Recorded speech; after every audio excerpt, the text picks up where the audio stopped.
Maybe you love the scroll wheel of your mouse because it allows you to scroll very quickly. But it's actually also a potential reason for hand and for arm pain. And I'll show you why and show you an alternative to using it. Basically, if you look at the mobility of the hand, so I'm putting my hands in a neutral posture. You see, pragmatic way of doing it. This is the neutral position of my hand. And if I look at the index finger, well, the index finger can go quite a lot in flexion, but it can't go very far in extension. So you see, this is really the range of motion of my finger. Now let's look at the movement when I click. When I click, all right, that's okay. But let's look at the movement when I scroll. When I scroll, I go like that. You see?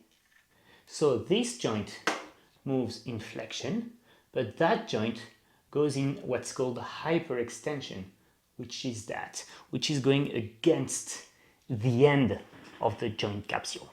And this will create a lot of, say, pressure in the joint, that joint, as well as therefore muscle strain.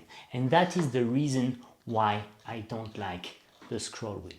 It's not a problem if it's once in a while. It becomes a problem if it's combined with either a resistance of the scroll wheel of high frequency or prolonged duration. To reduce both the resistance and the frequency, Logitech has developed a mouse in which you click and then the scroll wheel is free. So that's kind of better, say, but it's also less precise. Therefore, I really don't think that it's a great idea to take the habit that you go like that. Instead, you should take the habit of using keyboard shortcuts and in particular page up, page down. That will spare you not only repetitive strain in this joint, but that will also avoid that you stay on your mouse, usually with, as you see, the shoulder in abduction. That means the elbow aside from the body, which will strain your neck because you don't stay on the keyboard shortcut. You hit and you go, you see? Whereas if you use the mouse, you stay on the mouse waiting for something to happen.